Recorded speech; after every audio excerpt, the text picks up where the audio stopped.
A disturbing reputation of an unsanctioned frat house goes viral on social media after an Uber driver says his riders refer to the address as the, quote, rape barn.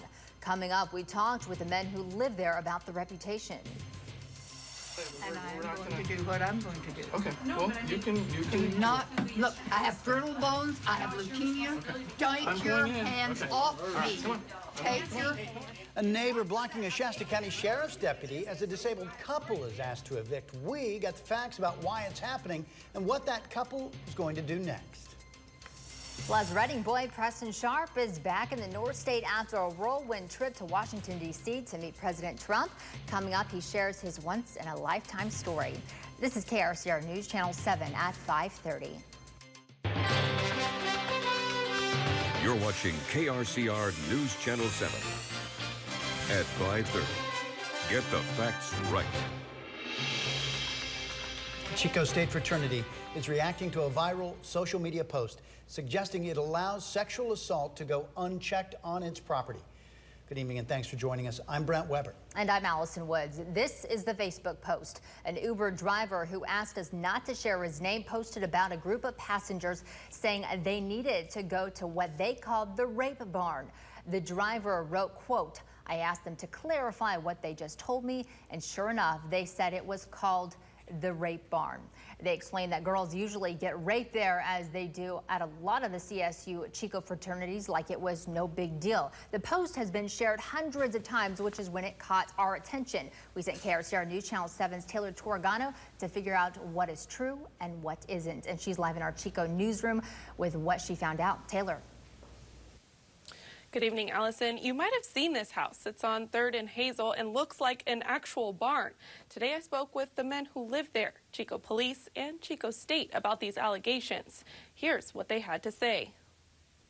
It's hard to miss, standing 2 stories red and tall at 318 Hazel Street, the alleged rape barn. We're not doing the things that people think we're doing, you know, we're not the monster. With 12 of his Delta Psi Delta fraternity brothers, he says they're used to hearing what he calls rumors about the house. But the post on Facebook took things to a new level, and tonight he and his friends are getting death threats. They're saying that we're not going to make it home, that, you know, we're not going to make it out of the house when it's on fire. This house is only 2 blocks from Chico State, and it was bought by the fraternity back in the 1950s, which is the same time the vice president tells me today he believes those rumors originated. When I was a freshman, before I pledged here, you know, I heard about the whole reputation and whatnot, so that dates back to at least 3 years. And I'm sure it was way long before then, you know. I have some personal friends who their moms, you know, were like, yeah, that's what they called it. There are nearly 100 comments on the original post, some defending the men who live here and others saying they'd heard this reputation too. So we checked in with Chico Police to see if the rumors had any basis in fact. They did not want to comment on camera, but agreed to pull up call logs for the house going back 25 years to 1993. We found 4 calls to the house involving sexual assault, one in 2001 for an attempted rape, and in 2015, 3 calls reporting rape, one in February, one in April, and one in September. Now, those are just reports. We are still working to see if there were any charges filed. Lily White and Megan Murphy say they're at the house almost every weekend, and the rumors aren't true. We feel so safe here that we come back, and I personally think of them as our family. And as a person who's experienced rape and been around it, I just think that they're getting a bad rap for things that they haven't done. White agrees, saying she's had to show friends the rumors are just that, too. I've brought my friends who have believed those rumors, that have said, isn't that, I've heard that before from other people. And I say, come, and they've come and they've had an enjoyable experience and said, I feel safe, I want to come again. Tolentino says he hopes everyone understands he and his friends would never allow anything like that to go on. Why would we join a place that would, like, knowingly do something so heinous to people? It's stupid. It honestly is. And we called Chico State. They did not want to comment about this, but did point out that this fraternity is not registered on campus. I'm live in the Chico newsroom. Taylor Torgano, KRCR News Channel 7. A North State woman made her first court appearance on a murder charge after investigators say she intentionally drove her car into oncoming traffic on Interstate 5 in an attempt to kill herself. Shasta County District Attorney announced the charges against Grace Ward in connection with the January 7th crash. Those charges include 1 count of second-degree murder, 3 counts of attempted murder, and other charges. The DA said Ward was trying to use the vehicle to kill herself. Ward is held on $1.5 million bail. The DA says Ward tried to crash into 3 vehicles before killing the victim. The drivers of those vehicles were able to avoid collision. KRCR News Channel 7's Julia Avery was in court today and obtained the criminal complaint against Ward. She joins us with more. Good evening, Julia. Good evening, Brent. So today I got the full police report from the courthouse. It gives us a closer look into what happened on that day on January 7th. The documents describe nearby surveillance video showing what appears to be 28-year-old Erica Ward driving on the median, trying to break through the cable barriers. Today, Ward appeared in court in a wheelchair with both feet in cast. Back on January 7th, the cable barriers did stop her, so she found an opening in the barriers made for emergency vehicles. She reportedly sat in that location for 7.5 minutes. During that time, she called her mother on her cell phone. Then Ward began driving northbound in the southbound lanes, nearly missing a handful of oncoming vehicles. Reports estimate her speed was between 40 and 50 miles per hour. CHP dispatch log shows Ward's mother called 911 and reported that her daughter was on the phone saying she intended to kill herself by driving head-on with another vehicle. Ward's car ultimately hit Ryan Folsom's vehicle, causing him to drive into a ditch, suffering injuries that later killed him. Ward's vehicle flipped and she was taken to Mercy Medical Center to be treated for her injuries. The judge set her bail at $1,500,000 today. Ward's family was in court today in tears. They requested not to make a statement at this time. Julia Avery, KRCR News Channel 7. All right, thank you, Julia.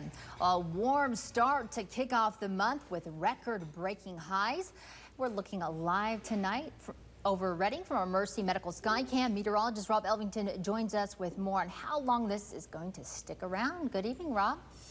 Good evening, Allison. This is going to stick around for the foreseeable future. We could be tracking weather similar to today all the way through the middle of the month, just not expecting any rain. And every single day through the next 5 to 6 days, we'll have a chance of breaking record highs. And Thursday, the new U.S. Drought Monitor came out. And of course, we haven't been looking at this much over the last couple of years because it's been pretty wet. But for the first time in quite some time, we are starting to see the return of abnormally dry. Not too worried at this point. This is technically not even official drought status. This is just abnormally dry. But as we zoom out and look at the southern half of the state of California, we're actually starting to see moderate to even severe drought starting to creep back, and they have been much drier than where we have been over the last few months. Now, let's take a look at those highs today. Look at that. Reading hit a high of 78 degrees. That is a record high for today at the Reading Airport.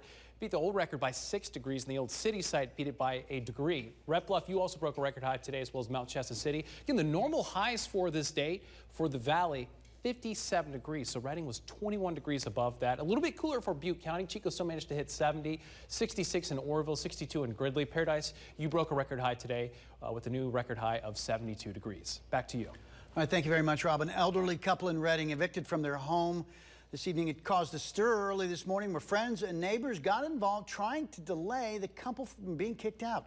KRCR News Channel 7 Sharday Brown was there with the family this morning. Good evening, Sharday. Good evening, Brent. So I've been with the family since 6:30 in the morning, speaking with Danny Horton, a veteran who takes care of his wife, Frankie, to understand why they're being evicted and where they would go. You got such beautiful eyes.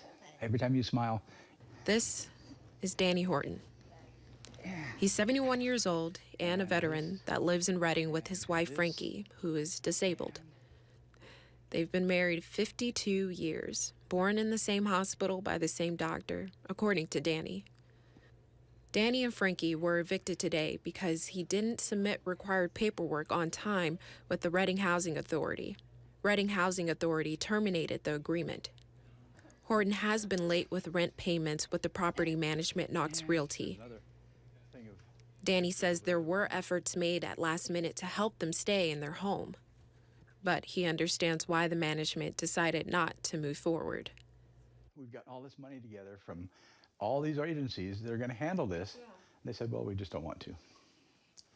So that's where we're at. Did they give a reason as to why? Yeah, because I'd been late before in the past, and they were just not going to take that chance it would happen in the future. So, and right, you know, they're in business. A Knox Realty representative says they cannot comment a lot due to it being confidential, but did say they have been working with the Hornets for months, reaching out to him about what he will do with payments, but says Horton has not returned calls for months until it became too late. The mayor of Reading, Kristen Schreider, says the Hornets are getting assistance from Shasta County Health and Human Services. We're fortunate that we have a great Shasta County Health and Human Services agency that has assigned case managers, housing case managers, to work with the Horton family to assess where they're at, what their needs are, and right now find them temporary and then hopefully long-term housing. Their friend and neighbor tried to block the Shasta County Sheriff's deputies from evicting the couple, but were unsuccessful. While I was there, a locksmith did come to change the locks. They had until 5 p.m. to leave today, and for now they said that they will stay with their neighbor. Knox Realty told me that they do have 15 days to contact them, where they will be let inside their home to gather their belongings. Sade Brown, KRCR News, Channel 7. All right, thank you, Sade. Well, Preston Sharp is back home here in the North State after making his national television debut. And meeting the president and the first lady. He got to sit by her. Shake the president's hand. It was just breathtaking because when I started Flags and Flowers, I had no idea that it would come to me meeting the president. We tagged along with Preston Sharp today as he encourages classmates to honor veterans.